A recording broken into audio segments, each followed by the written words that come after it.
Hello नमस्कार शेतकरी मित्रांनो. तर आज आपले चालू आहे ऊसाला ड्रिचिंग. आपला हा ऊस रोप पद्धती एक डोळा पद्धत लावला होता आणि पाऊस नसल्यामुळे त्याला आहे ना असं खोड किडा पडायला लागला होता.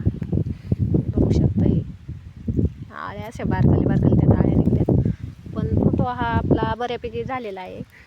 तर हा बघू शकता, हा मेनको 1 2 3 4 ते 5 फोटो हे झालेला आहे. तर बऱ्यापैकी म्हणजे चांगलं असं. आता गवत बी खूप उगवलेलं आहे, पण सध्या म्हणलं आधी ड्रिचिंग करावी आणि मग तणनाशक हे मारावं.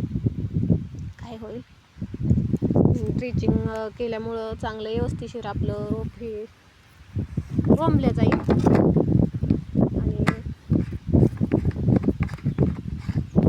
ड्रिचिंग झालं आहे तर पंप खाली न्यायचा आहे भरायला, मोकळा झाला होता आता.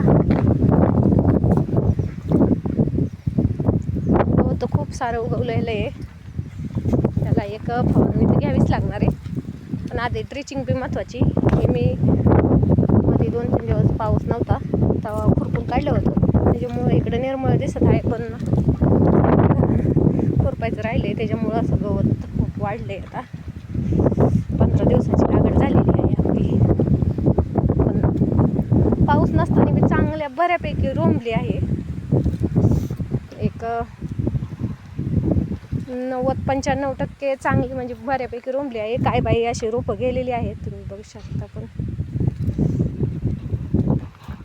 तर नमस्कार, भेटू पुन्हा अशाच नवीन व्हिडिओमध्ये. तोपर्यंत धन्यवाद.